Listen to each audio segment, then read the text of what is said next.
Hola, ¿cómo están ustedes? Esta es una nueva emisión de Scanner Internacional con el alto auspicio de Relojes Oria, Café El Baúl de Viña del Mar y La Cocina de Verónica. Ya está todo listo, todo preparado, todo armado para el conversatorio de Scanner Internacional en La Calera, región de Valparaíso, organizado por la ilustre Municipalidad de La Calera y Scanner Internacional para conversar con la gente de La Calera, con las mujeres de La Calera, sobre el rol de la mujer en las sociedades contemporáneas. Y digo sociedades porque tenemos que considerar que Chile, en donde ocurre el conversatorio, es un país, al igual que el Reino de Marruecos, en donde la legislación garantiza la igualdad de derechos entre hombres y mujeres. Hay muchos países en donde aún eso no ocurre, y también conversaremos sobre aquellos países en donde la igualdad entre hombres y mujeres todavía no está establecida. Dos ilustres invitadas al conversatorio: la señora alcaldesa de La Calera, Trinidad Rojo, una mujer que ha entregado su energía, su vida, su quehacer al bienestar y al desarrollo de esa hermosa comuna de la región de Valparaíso. Y la señora embajadora del Reino de Marruecos, la señora Kenza El Gali, ilustre académica, destacada profesora universitaria, doctora en lenguas y literatura y representante del Reino de Marruecos en Chile, estarán presentes para conversar con la gente de La Calera y con los suscriptores de Scanner Internacional sobre el rol de la mujer en las sociedades contemporáneas. Están, por supuesto, todos nuestros suscriptores invitados el día martes 20 de marzo a las 18 horas en los jardines de la Municipalidad de La Calera. Nos vemos, sin duda, el martes. Vamos ahora a la actualidad internacional. Luego del triunfo del Cavaliere, el señor Berlusconi, para el cargo de primer ministro en Italia, la oposición italiana, la oposición a Berlusconi, o sea, fundamentalmente la democracia cristiana, la centroizquierda y en alguna medida el reformado Partido Comunista Italiano, han acusado a Berlusconi de haber instalado una campaña electoral a partir de las redes sociales con noticias falsas. Esto de las noticias falsas está muy de moda en estos momentos y es un tema de debate entre profesionales de la comunicación de varias universidades del mundo. Se dice que el equipo de campaña de Berlusconi filmó en estudios la llegada de inmigrantes en barcos a las costas del sur de Italia, planteando que esto era una invasión de africanos a Italia y que Berlusconi era el hombre para detener esa invasión de personas que llegaban fundamentalmente de Libia, no necesariamente libios, sino que de todo África, más bien de la África subsahariana, que llegaban a Libia para embarcarse clandestinamente a Italia y penetrar de esa manera dentro de la Unión Europea.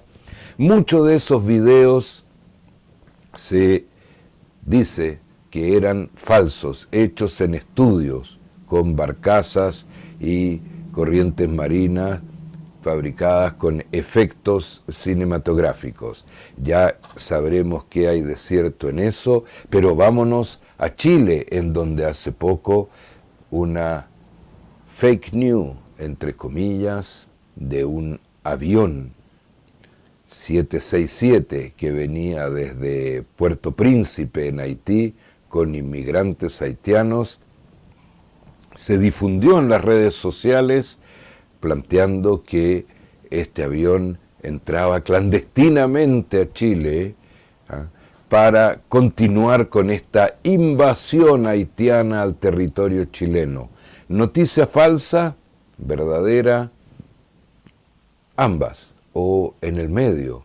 En realidad, el avión venía con inmigrantes haitianos que llegaron al aeropuerto para inmigrar acorde a la ley chilena, vigente en estos momentos, que no rechaza la inmigración al territorio chileno, planteando, entre otras cosas, que el porcentaje de inmigrantes que tiene Chile es muy inferior al resto de los países de la OCDE. Bien, lo que es falso es que el avión no llegó de manera clandestina, fue acogido por la torre de control y por las autoridades del aeropuerto como cualquier otro avión que llega a Chile, y los pasajeros de ese avión pasaron por la inmigración a cargo en Chile de la Policía de Investigaciones, como pasa cualquier extranjero que llega a Chile. Esto es solo un ejemplo, como ese hay muchos. Citemos cuando se viralizó en las redes sociales que Hillary Clinton estaba con un cáncer terminal en el momento en que era candidata a la presidencia de ese país. ¿Es determinante una noticia así en la elección de una candidata? Seguramente sí. El hecho de aparecer con un cáncer terminal hace que algunos electores que iban a votar por ella pero que no estaban decididos, finalmente frente a esta noticia deciden o votar por el contrario, que fue el ganador, o abstenerse, puesto que para qué vamos a elegir una persona que no va a poder gobernar. Hillary Clinton, que tuvo un mareo sin duda por el exceso de trabajo que significaba la campaña electoral, nunca tuvo y no ha tenido hasta ahora ni siquiera un pequeño cáncer, y deseamos que la vida le entregue largos años sin tener esta enfermedad que fue anunciada como una noticia oficial.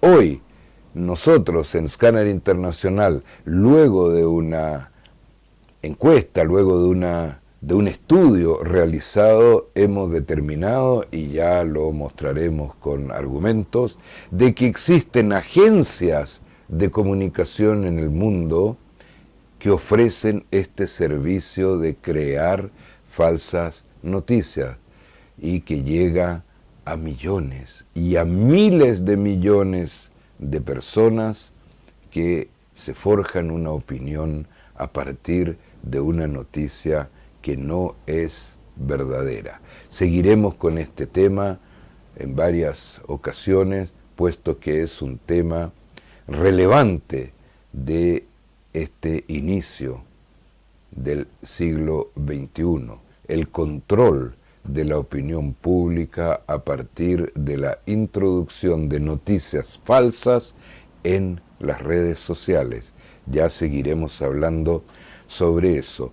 Chile y Bolivia se enfrentan esta semana en la Corte Internacional de La Haya. Recordemos que la Corte Internacional de La Haya fue creada por Naciones Unidas, es un organismo de Naciones Unidas para dirimir en los conflictos que hay entre los países. Cabe destacar que este arbitraje que hace la Corte Internacional de La Haya es importante que los países miembros y que participaron de este acuerdo de Bogotá que creó la Corte, los países deben acatar los fallos. No son fallos arbitrales que funcionan como consejo, sino que como un veredicto de la Corte. Chile trató de hacer imponer su visión de que la Corte no tenía competencia para dirimir sobre un tratado ya firmado en 1904. La Corte dijo que sí tenía competencia, puesto que la demanda boliviana no implica negociar allí en la Corte el tratado. La demanda boliviana exige o solicita a la Corte que exija a Chile tener conversaciones en vistas a una renegociación del tratado. Veremos, el veredicto no va a salir ahora son los alegatos. El veredicto saldrá a final de año o a principios del próximo año. Veremos qué decide esta Corte, de la que sin duda volveremos a hablar una vez que terminen los alegatos. Rusia votó hoy. Vladimir Putin es el nuevo presidente ruso elegido para su cuarto mandato de 4 años, o sea, hasta el año 2022. La participación electoral fue altísima y Putin venció a 7 candidatos contendores, entre los cuales se encuentra una mujer. Cabe destacar que los 8 candidatos a la presidencia de la Federación Rusa eran y siguen siendo miembros del Partido Comunista Ruso. Por consiguiente, era una elección con candidatos de partido único. En Rusia hay 110 millones de electores. No se conoció en el momento en que estamos grabando este escáner internacional el porcentaje de participación en las elecciones, pero sí se sabe que es muy alto. Si ganó Putin, según los analistas y según nuestro propio análisis, es porque no había otra alternativa creíble. Putin representa el poderío ruso, Putin representa la unión dentro de la Federación Rusa y Putin representa la fuerza de Rusia en el mundo, gracias, según manifestaron varios electores en entrevista, gracias a la política internacional que ha llevado desde que es presidente. Putin fue elegido por primera vez en el año 2000. En Rusia, un presidente solo puede gobernar por 2 mandatos. Por consiguiente, llegó hasta el 2008. En el 2008 hizo un enroque con su primer ministro, o sea, su primer ministro fue elegido presidente y lo nombró primer ministro. Mientras tanto, se prolongó el mandato, o sea, la posibilidad de reelección, de 2 mandatos a 4. En 2012 vuelve a ser elegido presidente y esta vez ha sido elegido presidente para su 4º mandato, que debiera ser el último. Veremos qué ocurre en 4 años más. Lo que sí sabemos es que Rusia será gobernada